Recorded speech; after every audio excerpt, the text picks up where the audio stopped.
Good evening, everybody, and welcome to this evening's event from the Jesus College Intellectual Forum. My name's Julian Huppert. I'm Director of the Intellectual Forum.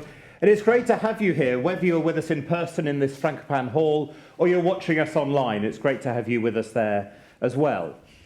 Some of you will know Jesus College extremely well. For some of you, this may be your first time here. So let me just say a couple of things about some of our history, because there really is quite an amazing history here. We were set up as a nunnery in 1144, when a small group of itinerant nuns were given a little plot of land outside what must have been a tiny little village of Cambridge. In 1156, it expanded when King Malcolm of Scotland gave a lot more land. Yes, I know this isn't Scotland. I don't quite understand how he owned it, but he gave it to us anyway. The nunnery flourished for a few hundred years, and then in 1496, the new Bishop of Ely came to see how things were going.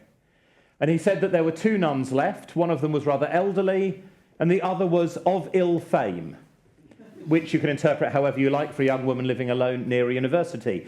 So he kicked the women out and turned it into an all-male college, something we have since gone on to correct.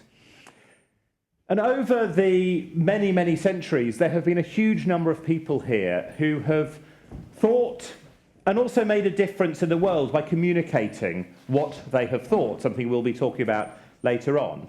I could name many, many people, but just a few have been people like Cranmer, Archbishop Cranmer, who obviously made quite a difference in the Church of England, less popular if you're Catholic.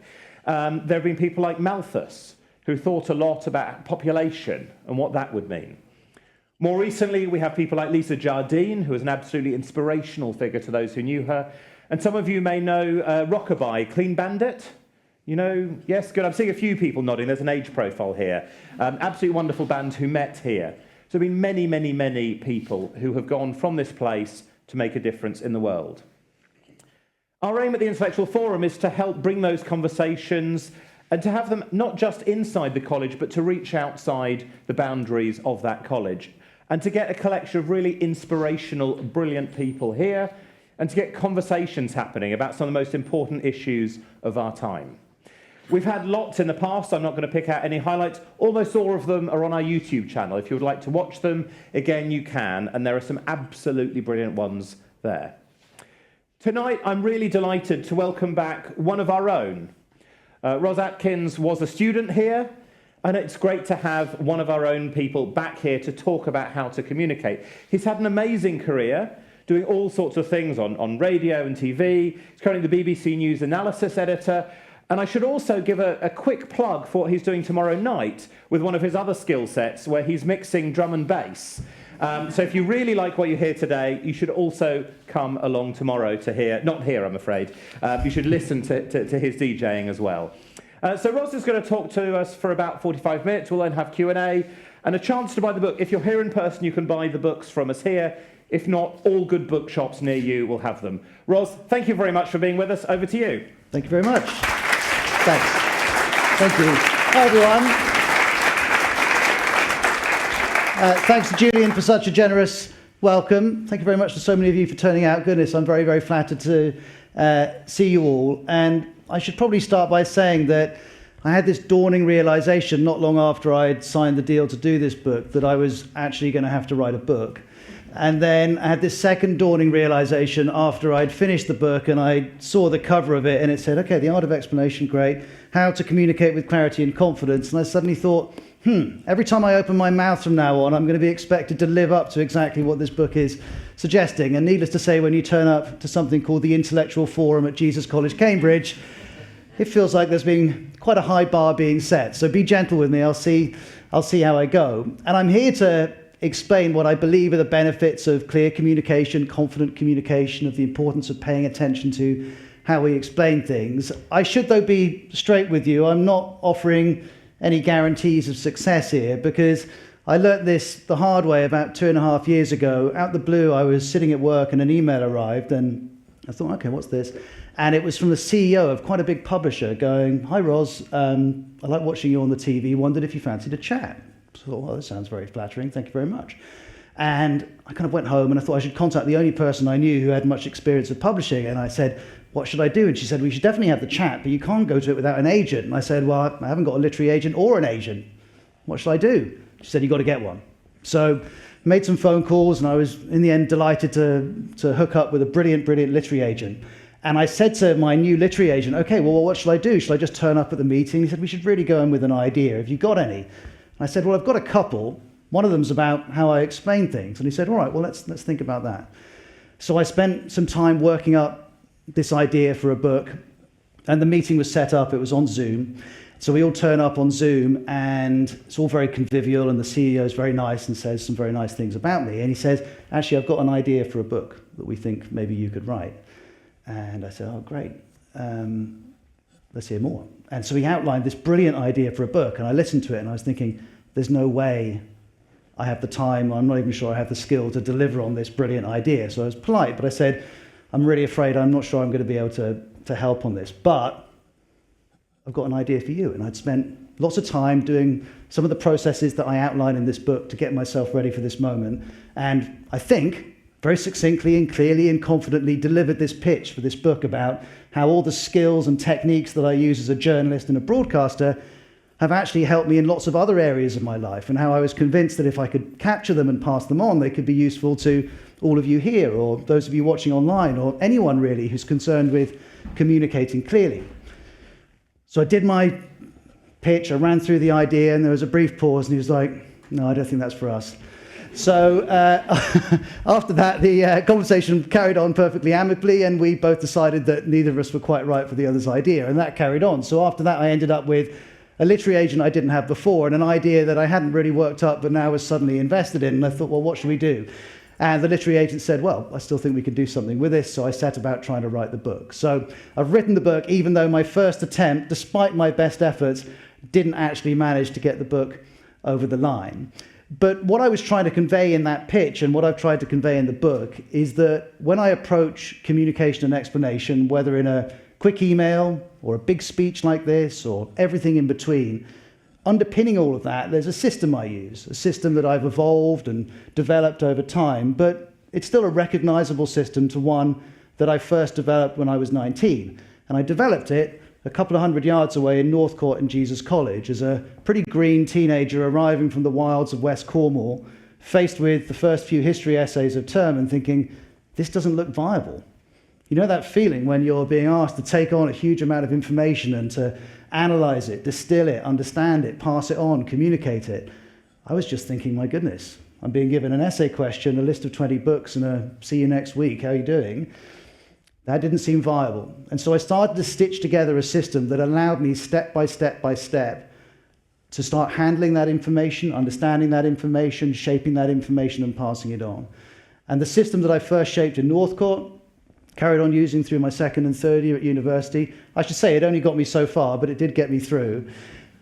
It's still the same system I used when I was anchoring the BBC's coverage of the 2019 European election. I used the same system when I co-presented the BBC's radio coverage of the US election in 2020, when I anchored the BBC's coverage of the German election in 2021. I used the same system.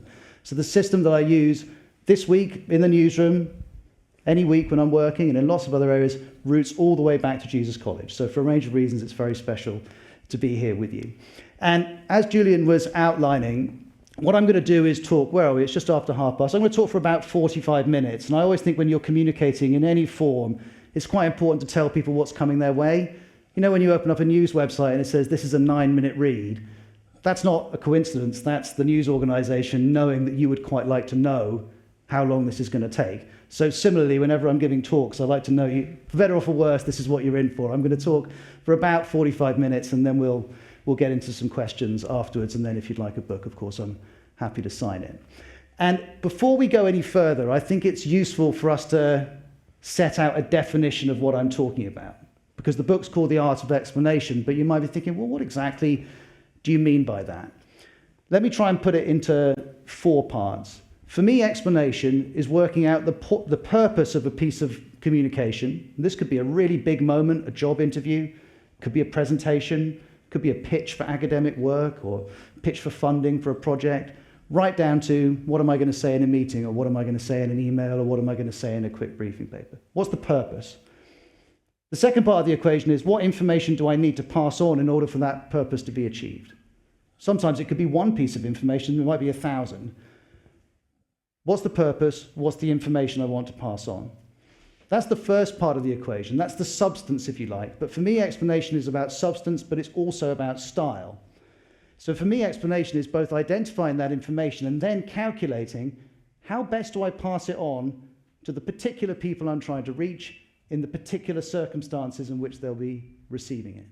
So it's a four-part equation. What's the purpose? What information do I want? Who's it going to? And in what circumstances are they receiving that? Because when we're communicating, we're not communicating in a vacuum. We're always communicating on specific topics to specific people in specific circumstances. And the equation is pretty clear. The more we pay attention to all of those specifics, the better the chance we have of getting our information across, which of course is the purpose of communication. And when you stop and think about it, we're doing this all of the time. With a couple of exceptions, I don't know any of you in this room, but I can be absolutely certain that between now and the beginning of the week, there have been multiple times in your life, both in your working life or your academic life, and perhaps in your personal life too, where it's been really important to you that you both worked out what you wanted to pass on and effectively did pass it on.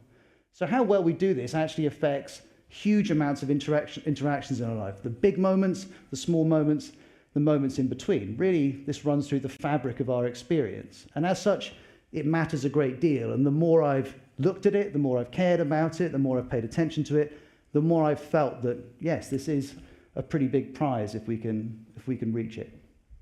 So if that's what we're working towards, in the next few minutes, I'm going to take you through some of my experiences as a broadcaster and presenter and explain how some of the lessons I've learned have translated into experiences that I hope are relevant and interesting to you as we all think about how we communicate. And we're going to go to a number of different places in the world, but we're going to root the next half an hour in the summer of 2015. And I don't know how many of you could remember back and go, I remember what the biggest story in the world in the summer of 2015 was. But for a few weeks, it was the Greek debt crisis. I don't know if those of you here remember that very well. This was when Greece was struggling to service its national debt, and there were huge questions about the Greek government and its sustainability, the Greek economy and its sustainability, the impact on the euro, because Greece uses the euro, what the knock-on effect that would have for the European Union, both politically and economically. It was a really big and important story. And I was sitting in the newsroom sometime in the summer of 2015, and my editor at the time walked over and said, Ros, are you interested in going to Athens? And I knew exactly what that meant, because a colleague of mine had already been in Athens for a week or two anchoring our coverage, and this was our editor saying, did I want to go out there and take over? And of course I said yes, because it's an important story and I wanted the chance to do it. But let's think about what I was going off to do. I was going off to stand on top of an office block on the side of Syntagma Square in Athens, in the midday sun a lot of the time, looking down over Syntagma Square, looking over the Greek Parliament. And I was going to stand there for hours, every single day, doing my best, with the help, of course, of some brilliant colleagues, to explain this fiendishly difficult and fiendishly important story. Add to that while, of course, I would like to think I know a certain amount about these stories, I'm not a specialist economist, and I'm not a specialist in Greek politics. On top of that, I'd been presenting for quite a long time by that point, but there are some differences between radio and TV. They're both equally difficult, but one advantage when you're on rolling stories is that when you're on the radio, you can have notes. And on the TV, you can have some notes, but if you're constantly looking down, it's not going to look great. You need to be confident talking about these subjects without constantly looking down. So I was thinking, right, I'm going to be on air for hours every day. It's on a multifaceted and hugely important story, both for Greeks, but also for people within the European Union. The UK was still in the European Union at that point, but it actually had global ramifications too. And on top of that, I'm going to be doing it without notes. And on top of that, because we're going to be broadcasting so much, I'm not necessarily going to know what I'm being asked before I'm asked it. Because some of the times when you're on location, you are both presenting some of the time, but other times someone will be in London and they'll be asking you questions, so you'll be the reporter. And there's too much output for it to be realistic for every question to be choreographed. So realistically, I was going to be on air for a long time, both talking and answering questions on a range of aspects of this story, which I knew something about but wasn't expert at. That seemed quite a stretch. That seemed daunting. It is daunting even when you do those things now and I'm a little more experienced. And these are some of the things that I did to try and make that experience a bit more manageable, something that I could do. So I'm going to talk you through 4 aspects of this. The first is to be realistic about where you're communicating. The second is to prepare the information that you want to use. The third is to prepare yourself to use that information. And then the fourth is what problems might come your way and how are you going to navigate them. So let's start with the first. What do I mean by be realistic? What I mean by be realistic is that when we're communicating, we need to acknowledge the environment we're communicating in. Again, I don't know all of you, but I can be absolutely certain that today you've all been on the receiving end of more information than you can possibly consume. You're all making decisions about, will I read that email? Won't I read that email? Will I listen to that podcast? Will I not? Will I start it? Will I stop it? Will I watch this video? Will I stay with this video to the end? Will I look at this tweet? Will I not? We're making calculations all of the time. And as such, we're operating in a highly, highly competitive information environment. Being realistic means acknowledging that. And I'll give you an example of how you learn to be realistic as a broadcaster and as a journalist. So, of course, you'll remember the Brexit process, and a lot of the Brexit process played out in Brussels, in the European Council building as it was. They're now in a new building, but the European Council building in Brussels. And anyone who's been there will tell you it's got this, it used to have, we don't go into it anymore, this vast press room. I mean, it's not a room, it's a whole area. Table after table after table of journalists from all over the European Union. And sometimes the biggest figures within the European Union, as they're going about their business, will walk through this press area. They know they're walking through it. We know they're walking through it. They may stop to talk to us. They may not. We don't know. But it's a chance sometimes to speak to someone who you may not otherwise get a chance to have a word with. And I was a really keen student of, well, when will these chances come along and what are my opportunities?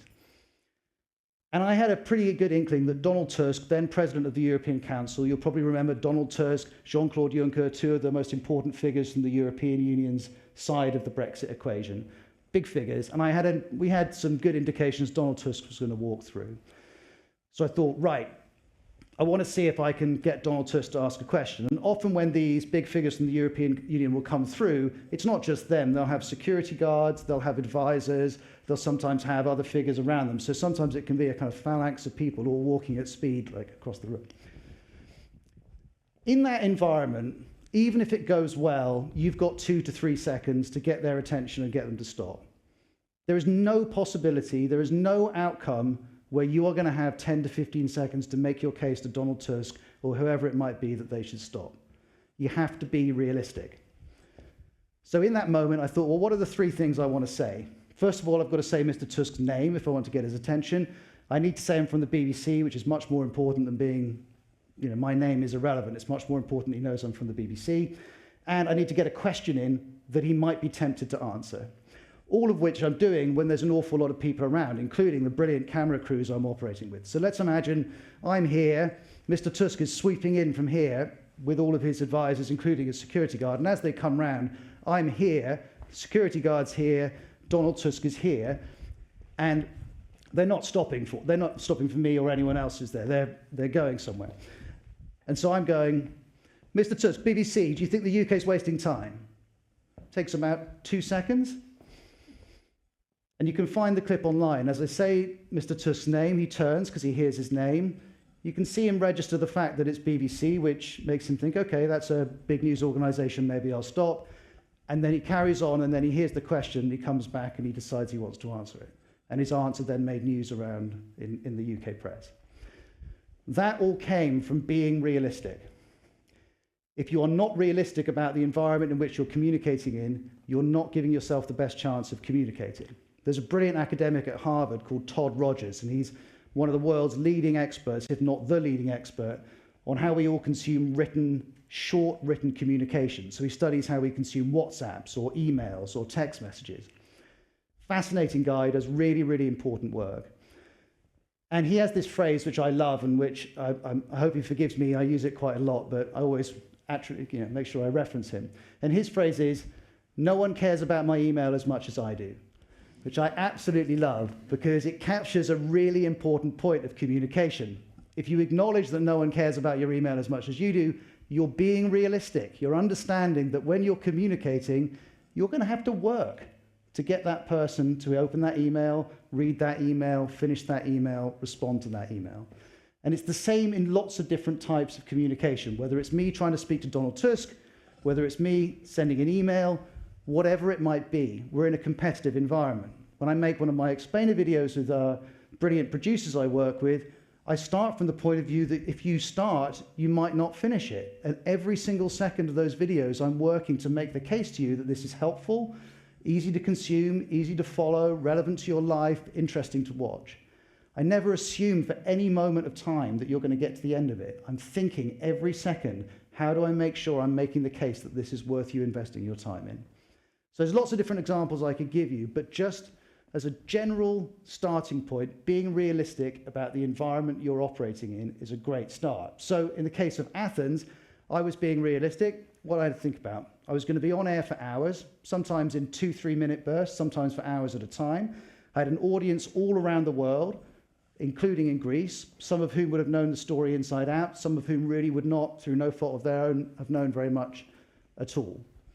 So there'd be a huge differential in how much knowledge some people watching would have and some people watching wouldn't have. So I was being realistic from the start. So number one, be realistic. Two is, well, okay, I've got to prepare some information here. What information am I going to pass on? When you're communicating, you can pass anything on. You've got to make some choices. And there are a few things that I've learned that help me make choices about what I want to communicate. And it all comes down to, what precisely are you trying to communicate? It might seem obvious, but quite often we're not conscious about why we're doing something. When we have a clear sense of purpose, it gets a lot easier. So in the case of being in Greece, well, I needed to bring you up to date on the latest decisions by the Greek government, need to bring you up to date on the latest protests, but I also wanted to explain the background to it, wanted to explain how the Greek government fitted into the European Union. There were some broader things I wanted to do too. So I was clear on my purpose overall. And once you're clear on what you're trying to do, you start gathering information. Gathering information. If it's a quick bit of communication going into a meeting, it might be, I just need these 2 statistics and then I go. If it's a bigger piece of work, like a big essay here at Jesus College, of course, you might have to gather a lot more information. So gathering information. Now, I can make some judgments about what best to include, but one of the most powerful things that I've understood in recent years is that, again, to risk stating the obvious, communication is a two-way street. It's partly about what I want to pass on to all of you, but it's also about what information do you want from me? If when you're thinking about how you communicate, you can factor in what the person or people you're communicating want, it's incredibly powerful. And so in Greece, standing on this, we had this little office just in the shade where we could retreat out of the sun. I would sit in there with a couple of colleagues who were incredibly helpful, and I'd make lists of the questions that I thought people had about the story that day. Small procedural questions about how Greek politics worked, up to macroeconomic questions about how the European central bank's decisions might impact the euro, might impact the Greek economy, and so on. But by working through the questions I thought people had, I gave myself the best chance of having information that fitted with what people wanted. And this works in all sorts of areas. The other day I was on a train, was it Monday? No, not Monday, no, a couple of weeks ago. I was on a train coming back from the southwest. Massive delays, loads of problems, everyone's in a bad mood. The train manager comes into the carriage, and I've got in my mind like a bunch of questions that I really need urgently answering, like, am I going to get home tonight being one? This guy just walked in, calm as you like, and within 90 seconds, he just answered every single question I had. And at the end of those 90 seconds, I felt good towards him. I felt good towards the train company. I was like, this is great service. The fact that I'm running late is kind of secondary to the fact he's answered all of my questions. It's a really good example of how when you cater to people's questions, they like it. When we make our explainer videos, we'll often make lists of questions that we think people have about the subject, and we go back and tick them off. And if we haven't answered them all, we'll fix that. Because if you're watching it and you're thinking, yeah, I was wondering that. Yeah, I was wondering that. Yeah, I was wondering that. The chance of you wanting to consume that goes very high. Or the flip side is, that feeling when someone's communicating with you, I really hope this isn't happening now, where you've turned up for a presentation, or you're reading an article, or you're watching a TV program, you're like, okay, yeah, but what about that? Yeah, but what about that? It's not a good feeling. You get frustrated. And so thinking about the questions that people have about what you're communicating, whether you're going into a quick meeting, whether you're applying for a job, whatever it might be, anticipating what people want from you is incredibly powerful. The audience can also shape lots of other ways that we think about how we communicate, like the form that we communicate in. So if we're communicating with one group of people, they might prefer information this way. If we're communicating with one group of people, they might prefer information that way. You know, I can remember, this is going back a little bit, back in the 2010s, I was doing a radio program in the morning and a TV program in the afternoon. And frankly, I was quite tired. It was entirely self-inflicted, not the BBC's, but I was quite tired. And the BBC was looking to expand the TV side of it. It was very flattering and exciting. I thought, I'm getting quite close to my limits here. So I sent a note to the head of BBC News at the time saying, can we have a chat? And he replied, going, yeah, sure, let's do it. And I got 15 minutes in his diary, which, considering how busy the head of BBC News is, that's absolutely fine. But I stopped and thought, well, what do I know about how the head of BBC News at the time likes to receive information? How does he operate in meetings? How does he operate in conversations? And what I observed, he was incredibly fast to pick up on points that people were making, and he'd get a little bit impatient in a nice way quite quickly once he thought he'd understood what you were saying. And so I prepared this presentation for him about why I wanted to change my job, and it was about 4 minutes long. I was like, that's kind of really short, 4 minutes, great. And I talked through it at home in my study, and even halfway through, I was like, there's no way he's going to listen to all of this. There's absolutely no way. He'll already have worked out what I want to talk about, and he'll want me to stop. So I cut the presentation down. We kept running it through. And I ended up with a presentation that was 45 seconds long. I know, because I timed it. And I went into the meeting, did the presentation. Just towards the 45-second mark, I could feel him wanting to jump in because he'd worked out what I was saying and what I was asking for. And within 2 weeks, we had an agreement to change my working week. It's an example of when you factor in the audience and how they like to receive information and the questions they might have, then you can communicate much more effectively. So all of these things can help you prepare the information that you're going to pass on. I'll just mention one more thing. Back in late 2013, I was on a flight to Johannesburg. I was going to make a documentary in Lesotho, and we all landed in Johannesburg. The flight to Johannesburg is always overnight, so we landed at, I don't remember when, 5, 6 in the morning. And as soon as we landed and everyone was turning on their phones, you could tell something serious had happened. Everyone's phones were going. And overnight, Nelson Mandela had died. And amongst the many messages on my phone saying, oh my goodness, have you seen what's happened while you've been on the plane, was a message from the BBC saying, don't go and make the documentary in Lesotho, please go to Soweto. So we hired a car, we drove straight to Soweto, and we went to a part of Soweto called Orlando West, which has a street in it called Vilakazi Street, which is a very famous street, not least because Nelson Mandela used to live on it. And we got to Vilakazi Street, I think, around 7, half 7 in the morning. So the sun was up, but hadn't been up for long. And already people were starting to come out and congregate around Vilakazi Street as a center point for them, wanting to pay tribute to Nelson Mandela, wanting to celebrate his life. Very quickly after I got there, the BBC was saying, are you there? Can you start broadcasting? When can you go on air? And I said, yeah, we're good to go. And we get another call going, okay, you're going to be on in 10 minutes, and you're going to have, I don't remember exactly how much, but let's say 3 minutes. Now, standing there in that moment, the connection, the deep connection that Nelson Mandela had with Soweto, that Soweto had with the struggle against apartheid, that the struggle against apartheid had with modern South Africa and the democracy it had become, needless to say, you could talk about that at huge length, and you should talk about that at huge length. On top of that, the scene that was unfolding in front of me was extraordinary.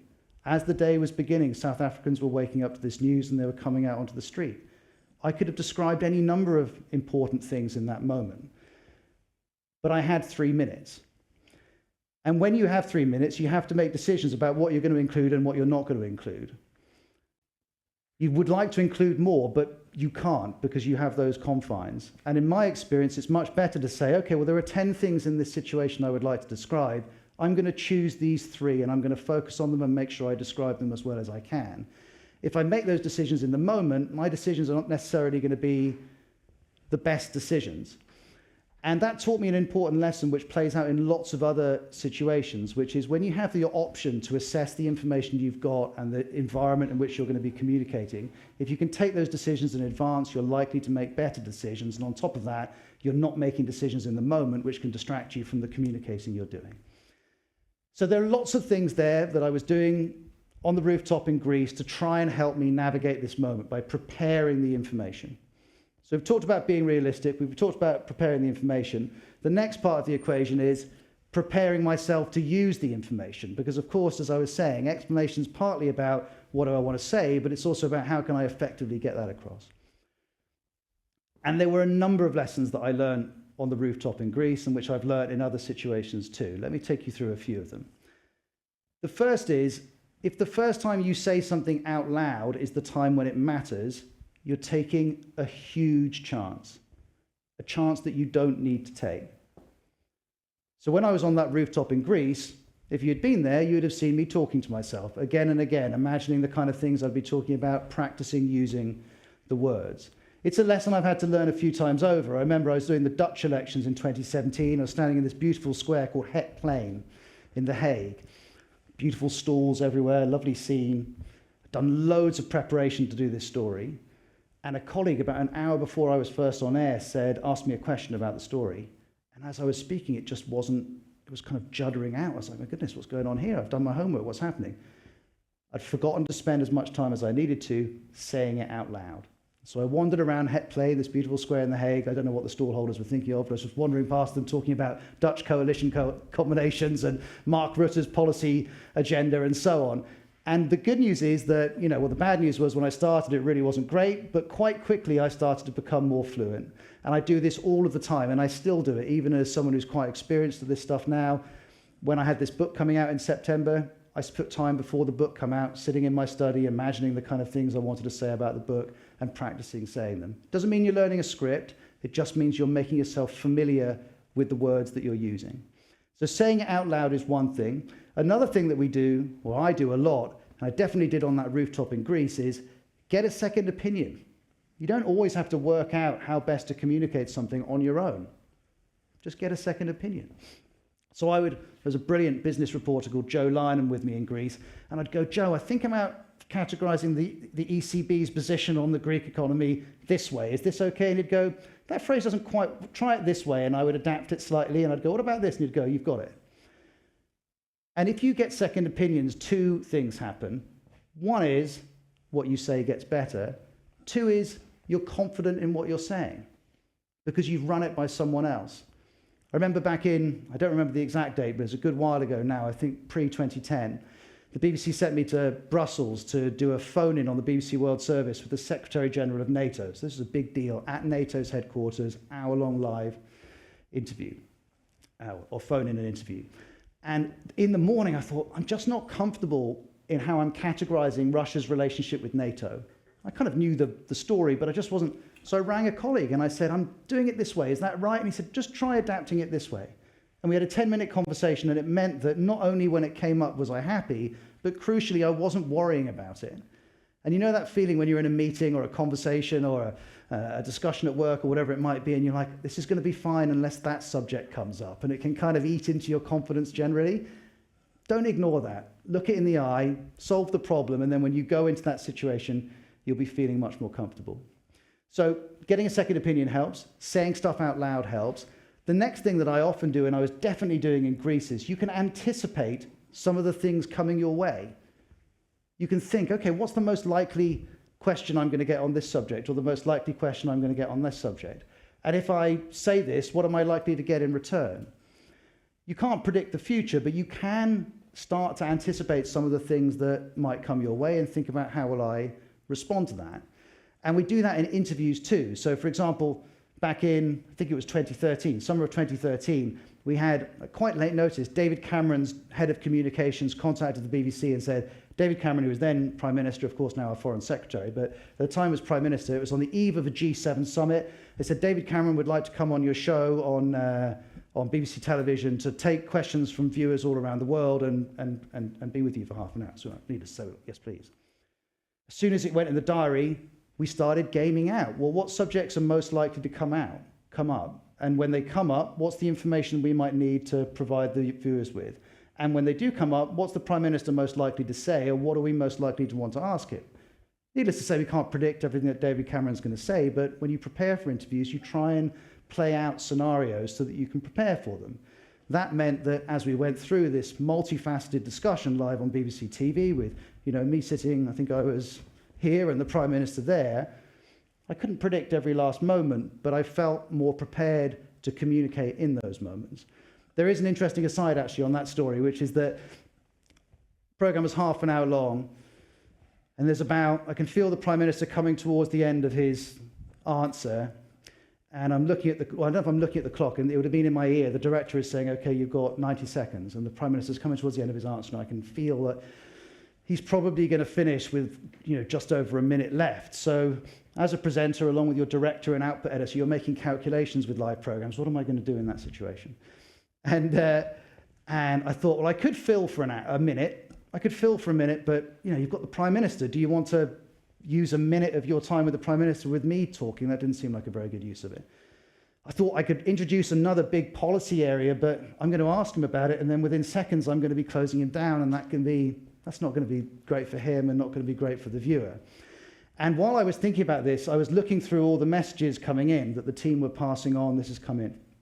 And I was looking down, and there was one question. I thought, should I use this? I thought, oh, come on, we've only got a minute. And so to forget where the question came in from, the question was, do you work in your pajamas when you get up in the morning? So I thought, I've only got a minute, why not? I'm sure David Cameron won't mind me asking. So in that split second, I thought, okay, I'm going to ask the Prime Minister if he works in his pajamas. So I asked the Prime Minister if he works in his pajamas, and he goes, do you know what? Sometimes I do. So kind of had this kind of funny moment with David Cameron describing working in his pajamas, say thank you very much to him. The programme finishes, needless to say, he's an incredibly busy man. He's the Prime Minister. Within seconds, he's gone off to another G7 commitment, and we're left thinking, goodness, the Prime Minister's just been with us for half an hour. But by chance, I had to go to an important commitment in Cornwall, and I had to be there the next morning. So I went straight from the studio in London to the car and started driving to Cornwall. Get to Cornwall in the middle of the night, go to bed, get up, check my phone, and I've got a few messages going, have you seen the papers? And there it was in a number of the papers, Prime Minister works in his pajamas. So all that preparation and anticipation, the one thing that actually made the press. And I was just upstairs waiting to talk to you, and I thought, I'll check if it's there. And if you search for David Cameron working in his pajamas, all of these news links come up from 2013. So you can anticipate some things, but you can't anticipate them all. But those are just lessons in terms of what we can do to prepare ourselves for moments when we are passing this on. And I just want to quickly mention writing, because I put a lot of emphasis on speaking. But in terms of stitching all that information we've prepared together, there's one thing that I'm always on the watch out for, and I'll be honest, I don't think I was great at this at Jesus College, but I hope I've got better since, which is as you've identified all this information you want to pass on, you need to pass it on with the minimum of fuss. The more simply we communicate, the more effectively we communicate. The easier we make it for information to be consumed, the more effective our communication is. And I have a dear colleague called Alan Little, been a brilliant correspondent for many years, and he talks about looking for obstacles to understanding in how we communicate. And what he means is that in our own communications, whether it's our writing or our speaking, we fill it with words and information that's not actually supporting the end goal of what we're trying to communicate. Actually, worse than that, they're kind of getting in the way. And when I heard Alan use this phrase, I found it in a BBC training course. It was like a light bulb going on. And I started looking at all my scripts and everything I was writing. I was like, that's an obstacle to understanding. That's an obstacle to understanding. That's an obstacle to understanding. And when you start spotting them and stripping out all the non-essential information, non-essential phrases, unnecessarily long words, unnecessarily long sentences, you give yourself the best chance of stripping your communication back to what really matters, and that can be incredibly powerful. So we've thought about being realistic, we've thought about what information do we need, we've thought about some of the things that will give us the best chance of getting that information over. I'm going to quickly talk about some of the problems you may encounter, because of course problems do come along. The first is we can get distracted. We go in with the best of intentions to a piece of writing or to a talk or a job interview or a meeting, and suddenly things start happening and we get pulled one way or the other. And before we know it, we're not saying the thing that we want to say. I find this a lot when I'm on live television because there can be an awful lot going on. So let's imagine if you're, last summer I was down in Downing Street quite a lot, and you're standing in Downing Street and you've got the famous black door behind you. All along here, all our journalistic colleagues from the other news organisations. Here you've often got a scaffold with different news producers and news reporters and stills photographers and all sorts of people. Of course, got police as well, and on big political nights you've got politicians coming and going as well. There's an awful lot going on. But standing right here, right there is a lens, and that's the audience that you're speaking to.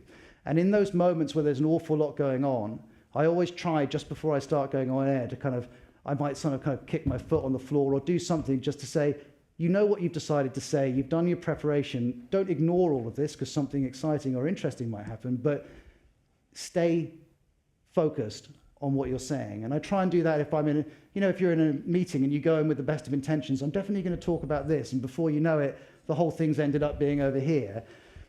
Try in those moments to think, okay, I'm just going to bring it back to what I want to get across. So staying focused is really important. One other thing is memory. I'm not going to talk about it at huge length, but one of the things that I really focused on in Greece was coming back to that problem I was talking to you about, is how am I going to speak at length about all of these different subjects without any notes? And I think it was about a year before, one of my sisters lives in West Cornwall, and I was down visiting her, and she and I both had young kids at the time. And one of the toys lying around was a memory game called Simon. I don't know if any of you ever played it. It's got 4 colours, 1 colour flashes, you press it, and 2 colours flash, you press it in order, 3 colours flashes, you press it in order. And the game is that you just see how many you can remember. And I'm kind of sitting there exhausted, trying to drink a cup of tea, kids everywhere, toys everywhere, and I start playing with this game, and I thought, this is interesting. And I'd get to 6 or 7, I'd kind of hit a problem. And then after a while, I noticed I could get a bit further. And I started to get past 10 and towards 15, and I started to notice I was doing something. And what I was essentially doing was breaking these colours into blocks. And I hadn't done it consciously, but what I was doing was a memory technique called chunking, where you essentially take a run of information and remember it as one thing.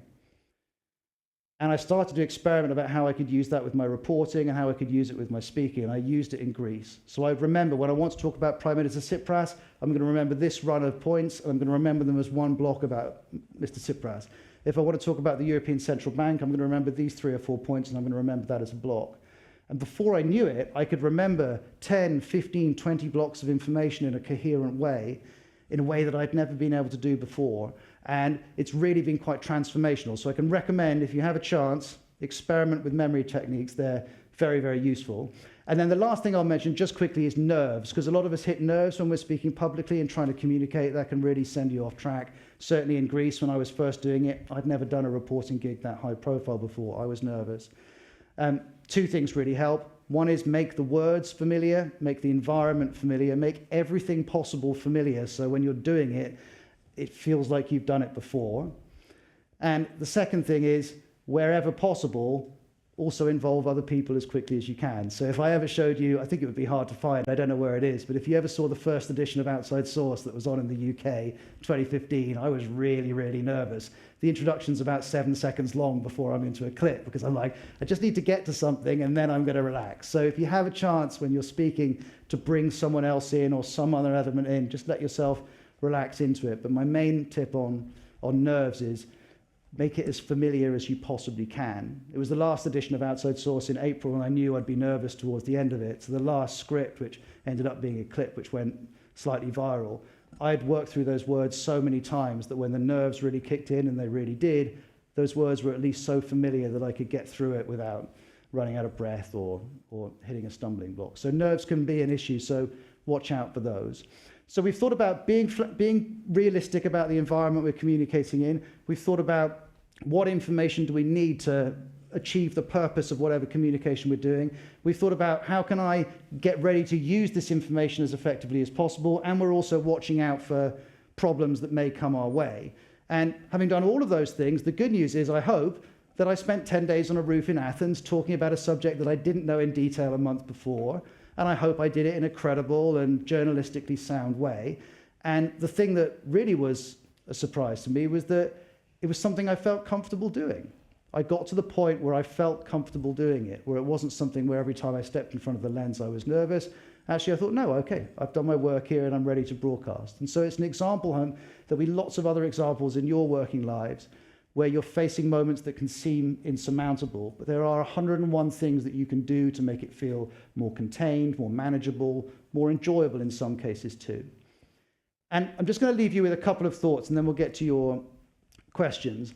When I was starting out as a presenter, my first regular presenting gig was on BBC World Service Radio, and this was beyond, if you had told a 20-year-old me in the second year at Jesus College, completely obsessed with listening to BBC Radio News, that I would go anywhere near a BBC Radio microphone. It would have been beyond my wildest dreams. So there I am, walking through the hallowed doors of Bush House, where the World Service used to be, a huge moment. And I started doing night shifts, doing long 9 till 9 night shifts. And I came off air one morning, and I thought, I'm just not happy with how this has gone. And I thought about, why aren't I happy? And the answer was, not that it had been factually incorrect, it had all been sound. Not that it hadn't been impartial, because it absolutely had been. Not because the production wasn't as high as you would expect, it absolutely had been. All the producers and sound engineers were brilliant. The reason I was upset was that I, as a presenter, had not adequately explained the complexities and details of this story. So all of this work that we'd done, I felt, was being undermined to some degree, but I hadn't kept the last part of the equation, which was, how are we passing this on in a consumable way? And I think perhaps this may feel relevant to academia, where sometimes you'll have done lots of brilliant work, but the last piece of the jigsaw is passing that brilliant work onto the outside world, translating it into a way that everyone can understand. And when you do that well, it's exhilarating, but when you don't do it, it's really a problem. Because if you've got information and you can't pass it on, that's the bit of the equation that we need to fix. And I was feeling that in my belly as a presenter starting out, that I had not kept my part of the equation, but it motivated me. And I started to understand that those techniques that I'd first started working on at Jesus could be useful as I go through my career as a broadcaster to more effectively keep that last part of the equation. And I'll leave you with 2 phrases before we get to questions. The first phrase comes from my wife, Sarah, who's a tribunal judge and an absolutely brilliant communicator. And for her sins, she's had to listen to me talking about writing this book for the last 2.5 years. I trudge into the kitchen, looking for sympathy when not really any is deserved, as I've hit some wall or another in trying to finish this book. And I was describing one section of the book to her, and she said, what you're describing there is the initial investment. And I thought, all right, that's an interesting phrase. Tell me more about that. I like the sound of that. And she said, what you're really describing in this book is you're making the case that if we take care over how we communicate and explain, from the biggest moments to the smallest moments, that the investment in how you communicate pays you back in ideas being more likely to happen, it being more likely that people understand you, it being more likely that your work impacts people, it's more likely your work is helpful. It also saves resources. If a school sends an email to parents which is poorly written, it'll get 100 emails back saying, what about this, what about that? That's creating work for the school, it's creating resources. If the email is brilliantly written, it'll get no emails back. It saves time as well. The benefits are everywhere, and they start from what Sarah calls the initial investment, which is a phrase I absolutely love. And then the second phrase I'll leave you with comes from Alan Little, really a journalistic hero of mine and a dear colleague. And I rang him up because his training course had had such an impact, as his work. So I rang him up when I was writing the book, and I said to him, why are we so consumed with the mechanics, the practicalities of communicating? And he said, Ros, it's like a dirty window. You can see through a dirty window, but when you clean it, everything is much easier. And I absolutely love this. I was just listening to him going I joked with him, I'm going to use that, and I have used it in the book, and I'm using it now, of course, quoting him. Because what Anne is describing is something quite fundamental to what we're all doing every single day in our life. If we clean the window, if we pay attention to the clarity with which we communicate, we are giving us the best chance of seeing out and seeing the world, and we're giving the world the best chance of seeing in and understanding what we're trying to pass on, whatever it is, whether we're a teacher, whether we're a nurse, whether we're a doctor, whether we're an architect, whether we're an academic, whatever we do, whatever our line of work is, we're giving ourselves the best chance of our information, of what we've got to say being understood. It doesn't guarantee outcomes, but it gives you the best chance. And when you start seeing it in those terms, really attention to explanation, attention to communication is pretty central to how we all live, which is why I've written a book. Thanks for listening.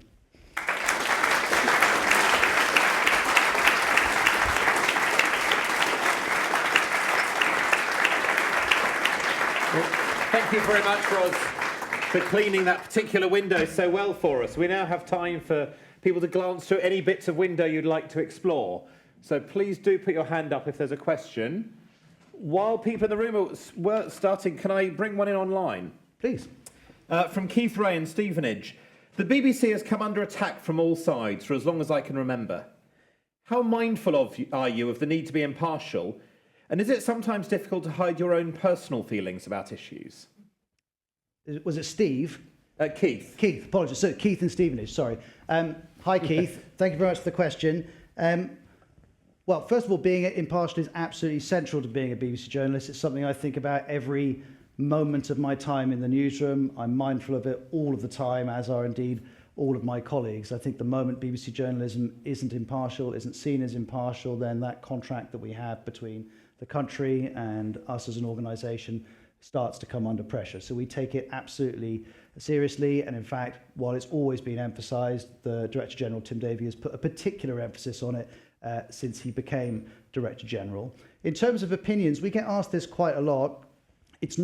I don't find it hard at all. I'm not interested in my opinions. I don't think my opinions are very interesting to you, and they're in no way part of the equation when I go to work as a journalist for the BBC. My mission is to help you all and everyone watching and listening and reading to understand the world, to see us hold people to account, to explain how different stories fit together, to give you a better understanding of the world that we're living in. That's my mission when I walk through the door every day. My mission is not to share one opinion or another. And so the things that I will worry about are, have we fairly represented everyone who's relevant to this story? Have we been factual? Have we given you enough context? Have we made it consumable? Have we made it feel relevant to your life? Those are the things that we worry about all of the time. I don't know what my colleagues think. They don't know what I think, and it just doesn't come into the equation. It's, I interviewed one colleague who has recently left the BBC the other day, and she was saying even when you leave the BBC, you almost have to learn to have opinions again, because when you've been there that long, you just become used to putting your opinions to one side and focusing on what is a broader mission. So, Keith, I appreciate the question, but my opinions don't come into it. Any other questions? Question at the back there and one there. So, can you wait for the microphone to come up to you?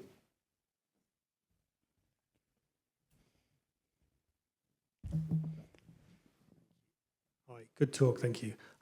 Who's the best communicator you've come across? Is there one? Or?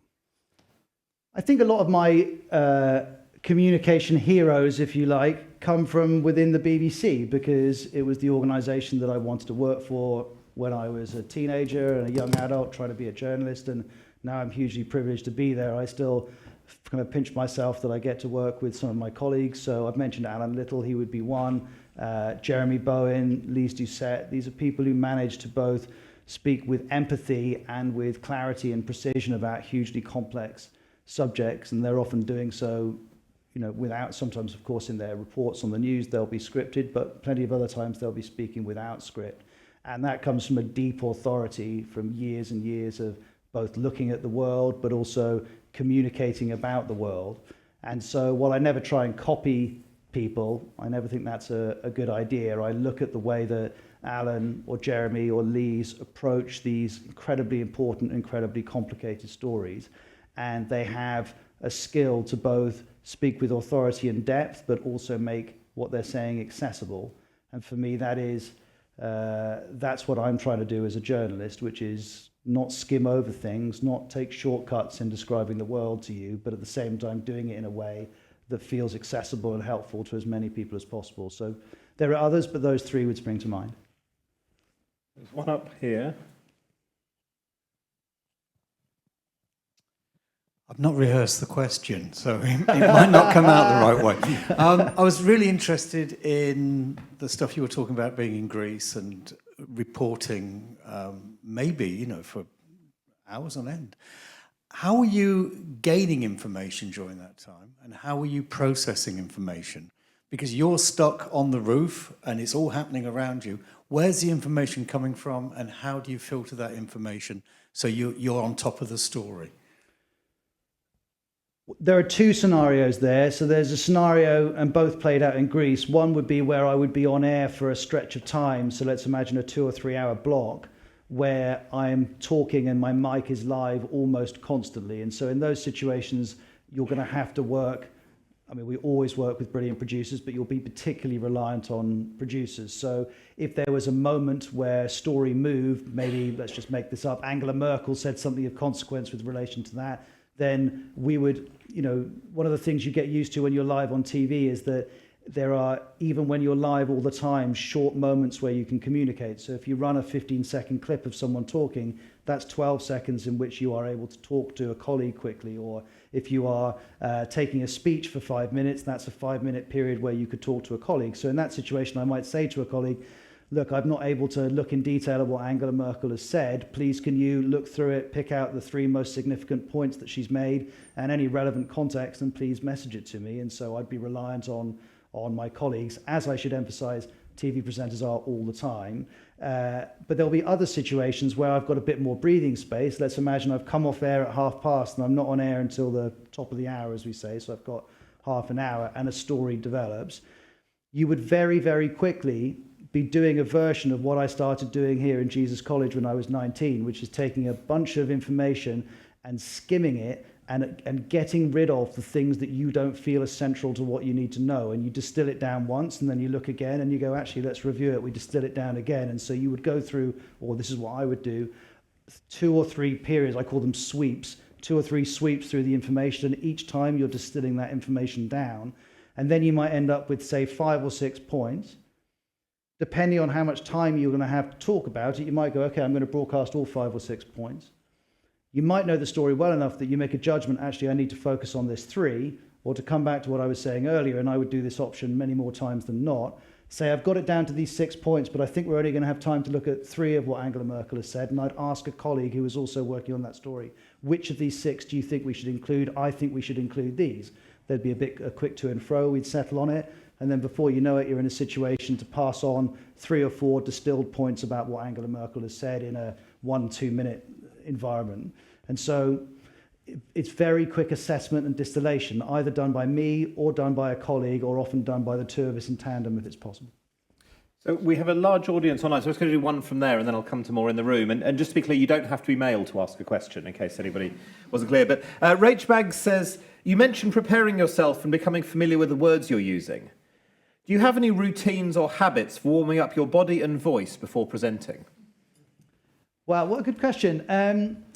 So I don't have any huge routines. One of the things that I often like to do if I'm talking through a lot of complex material that I know I'm not going to be able to use any notes for is I'll do a drill where I will, let's take the Angela Merkel example. Angela Merkel has said something, an important statement, and I've got 4 points that I want to make about Angela Merkel.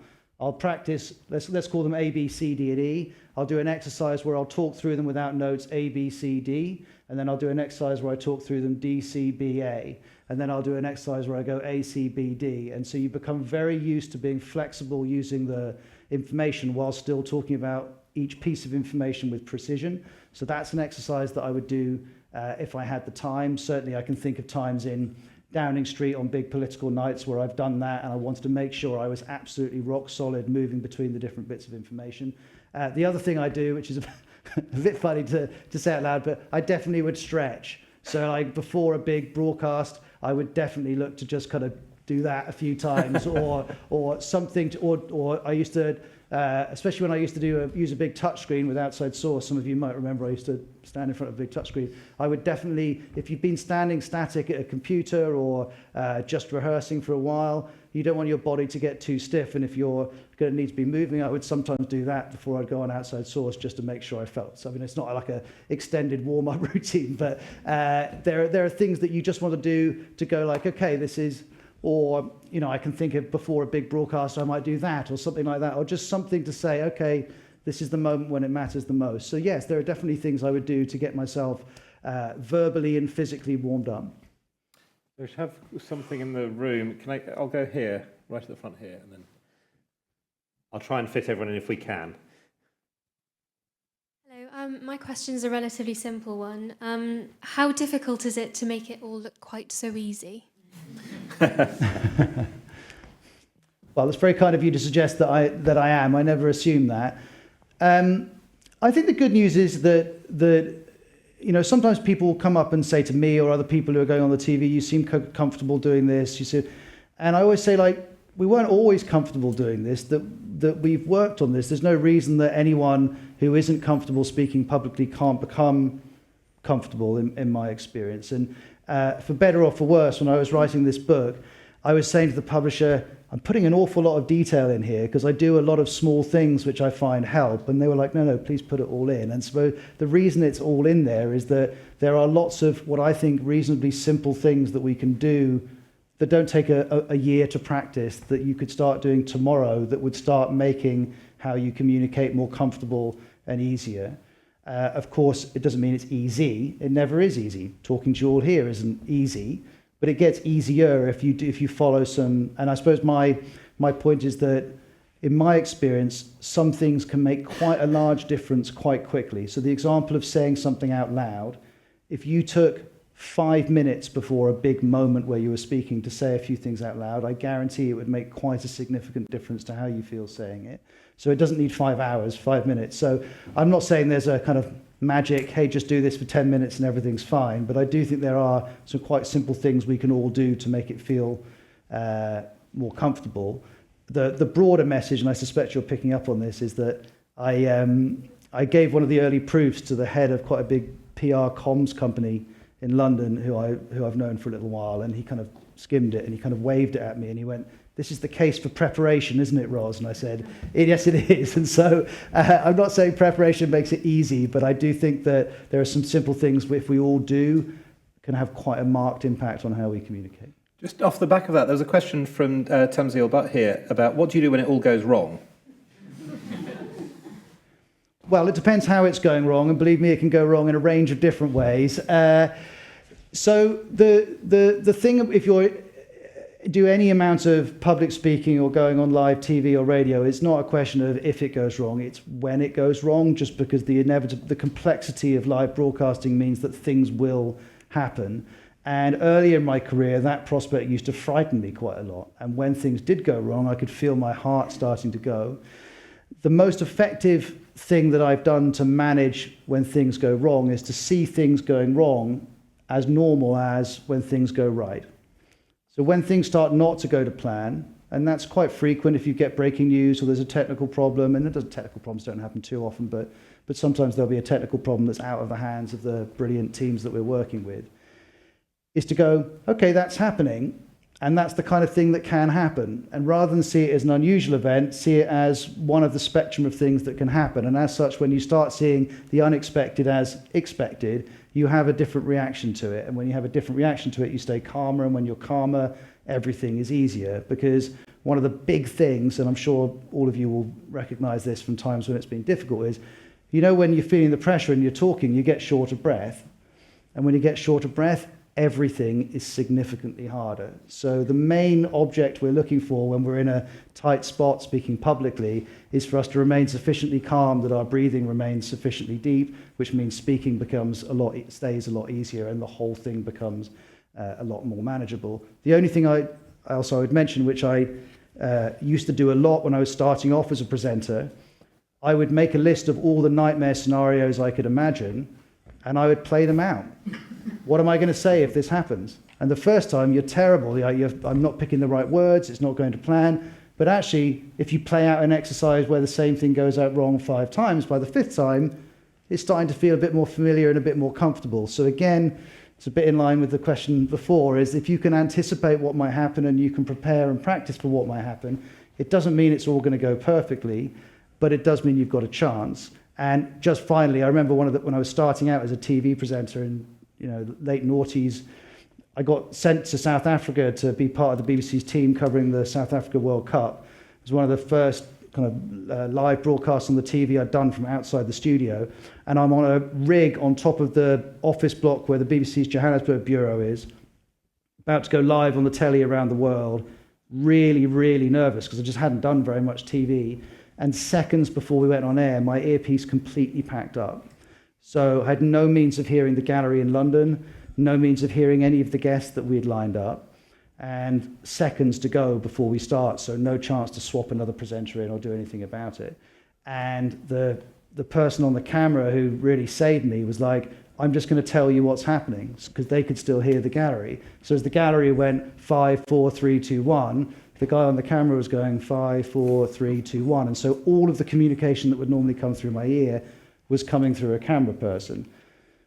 We got through it, but my lesson from that was I was entirely not prepared to stay cool in that moment. I found it quite stressful. And so after that, I resolved to practice different scenarios that I could imagine. So if they played out again, they felt a bit more familiar. I think there's a question at the front there. Thanks, Ros. Really enjoyed that. I mean, Thank you. 45 minutes doesn't really do you justice, but yeah, that's the art of it, isn't it, I suppose, in the day. I do sort of public speaking and always find that it's, the adrenaline's flowing, you've got nerves. How do you manage, so when you then sort of start speaking, you're not rattling out too quickly, so you keep your pace of speaking, so it's not like a bullet train for the audience? I think there are lots of things that we can do. One of the things that we get stressed about when we're talking, whether it's in a meeting or giving a speech or a presentation, is timing. So the first thing I did when I arrived was to say, did the Jesus College have a clock? And they did, and the clock's there. And so when I'm talking to you, I'm keeping a constant eye on the clock, so I know exactly where I am, and I had bits of the speech that I dropped out because I wasn't going to need them, and I had other bits I could have added in if I wasn't. So being comfortable with where you are in terms of time is a very good way of making yourself feel calm. If you're talking and you know you have to stick to time, but you don't know what the time is, you completely feel all at sea and your pacing goes. The second thing is, I'm going to sound a bit like a stuck record here, all of these talks that I'm giving about this book, I have timed. So I know how long these things take to do. If you go into talks and you haven't timed them properly, you really come unstuck. I give an example in the book of a talk I gave at a conference in Copenhagen a few years ago, and I got a little bit lax on the timing. I was confident of the speech, and so I timed it in my hotel room and just rattled through it. And so I had assumed that, okay, this is going to be a 20-minute speech, but actually when it came to it, I had added in a few extraneous words, I'd skimmed through it a bit in the hotel room. Basically the speech just got a lot bigger, but I also hadn't made a point of having a clock that I could see. So I'm going through this speech thinking, yeah, this is all in hand. I'm not even in the conclusion. And the moderator of the session, who was quite within her rights, just stood up and went, Ros, I'm really sorry, I was going to have to leave it there because they had other people. And so I had to suddenly not say the most important part of my speech because I'd completely bust the timing. And so taking care over how long you're going to need is really good, because if you're confident in the timing of your speech, it allows you just to settle into the whole process. The other thing, which again I'm going to sound like a stuck record, is if you said these things a few times, they're familiar, and that's a more comfortable thing to deliver. There's a question at the front here. We're getting more and more. Great. Okay. Hi. Hey Ross, thank you for the talk. My question was about non-verbal communication. First of all, I was wondering of the sections in the book that we can look forward to where you've mentioned it, and also if you could just give me a general overview of how non-verbal communication, I guess, improves general communication. Sure. One of the things that I think is most powerful for when we all communicate is if we're communicating in unusual environments, and I'll include this environment as being one, or any sort of public speaking, is if you can get your body and your voice to behave as if it's a normal situation, because actually we all know how to speak to each other, we all know how to hold our body, we all know how to adopt the right tone when we're in conversation. What we need to do is try and get ourselves to do that in situations that are not particularly comfortable. So there are a few things that I would do. One is just check how you stand. So quite often when we're in formal situations, we start standing more formally. And when we stand more formally, we tend to put our feet forward like this. But that's not how we stand. If you and I were just standing here having a glass of orange juice and a chat, we wouldn't be standing like that. We'd be standing like this.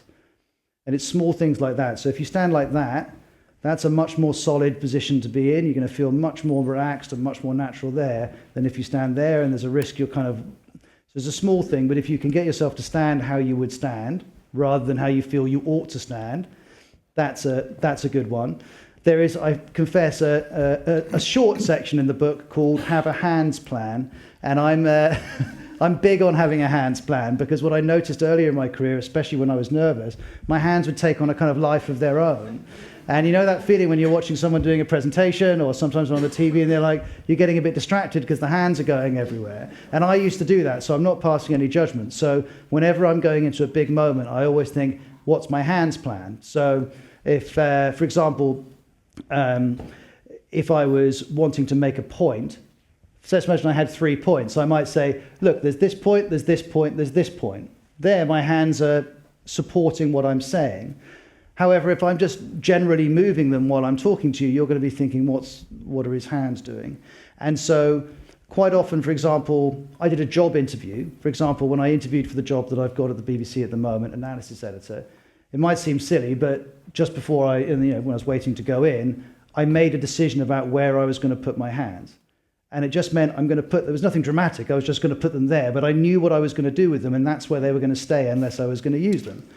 It's a small thing. Or when I would start out on the TV, I would be like, okay, I'm sitting behind a desk, I'm going to put my hands here, and that's where they're going to stay, because otherwise, before I know it, they'll be over here 1 minute, they'll be here the next, they'll be here the next. And so keeping your hands, being a bit conscious about what you're doing in your hands is helpful. But my main advice is that in moments of communication pressure, try and stay yourself, because you know how to talk to people.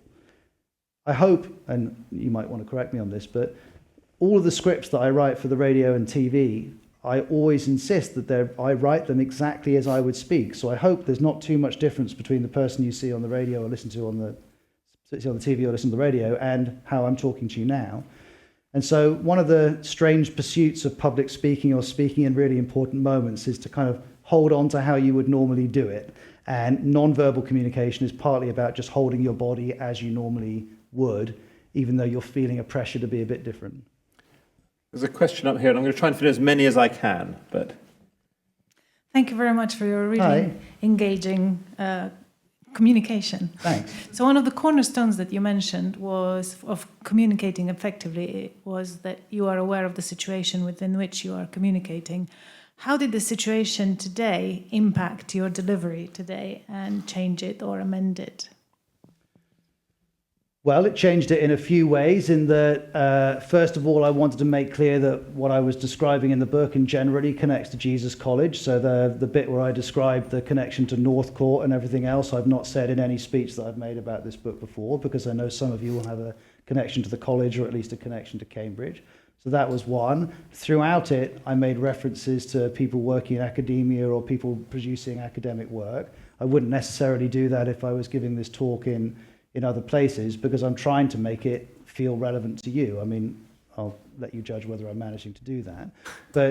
But often when I'm giving these talks, I'm trying to give examples of how what I'm talking about is applicable to the people who I think are in the audience. Now, because of the nature of how the tickets to this event were sold, I can't know the backgrounds of all of you, because you're coming from, not just within Cambridge, but outside of Cambridge and from all sorts of different backgrounds. But I can make an educated guess that some of you are going to have a connection to Jesus, and some of you are going to have a connection to either being a student or be within academia in some way. And so I tried to make some references for that. I'm also always acutely aware, unless I'm told specifically, everyone in the room is a first-year undergrad, but most of the time when I'm giving speeches and talks, people are from a whole range of backgrounds. So I'm constantly trying to use lots of different examples and different phrases that I hope are making it feel relevant to lots of different people within the room. And the reason I'm doing that is because there is quite a simple equation when you're communicating. If what you say feels relevant to the person or people you're saying it to, there's a decent chance they'll engage with it. If it feels irrelevant to them, there's a decent chance that it won't. And I'll just tell you one quick story about that, because it's a lesson I learned.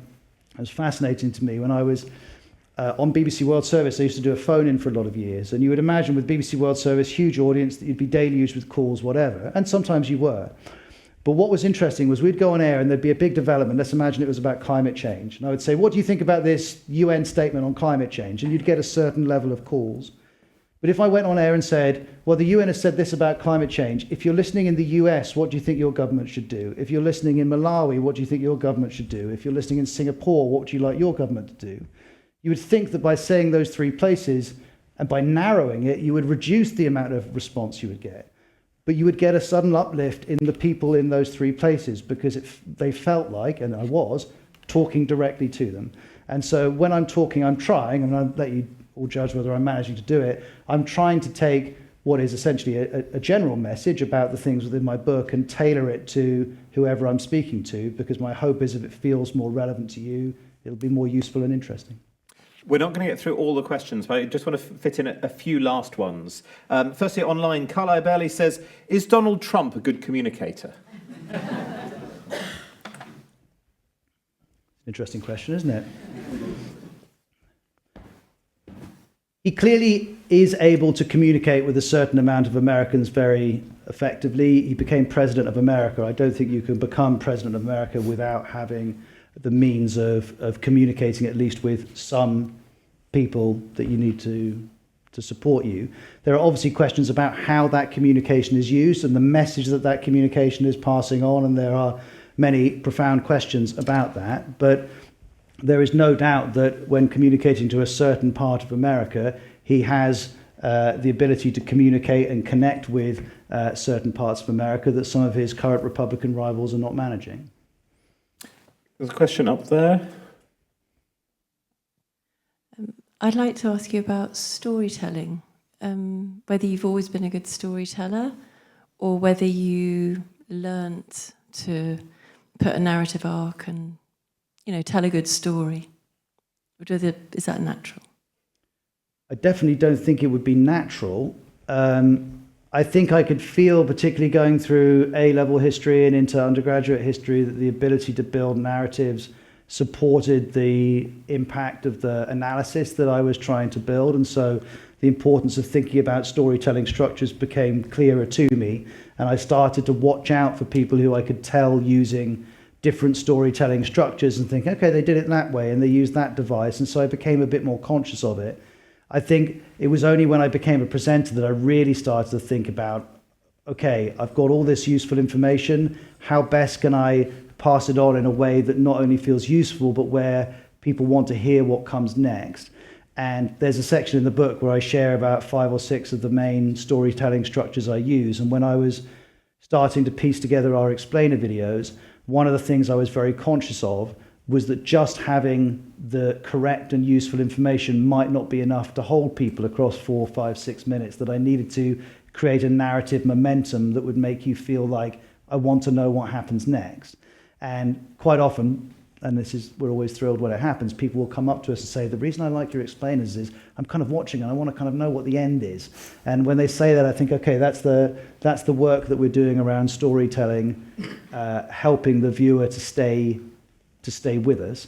But I don't think, a bit like the answer I gave earlier, I'm not sure anyone just arrives effective at storytelling. I certainly didn't, and I don't even assume that I am now, but I am quite a keen student of the different storytelling devices that I'll see being used in, not just in the news, but in a range of different communications. Politicians do it, comedians do it, people in entertainment do it, obviously in drama, in fiction, or in lots of different places you can see people using different storytelling devices in order to keep you listening or reading or watching. And I think if any of us are keen on making sure we communicate effectively, we do well to watch out for those different techniques and see if we can adapt them for our own use. This being Jesus, we can take questions from the gods. So we have one up there. Hello. If you're in an interactive communication setting, how do you give others space to contribute without them taking it too far off message?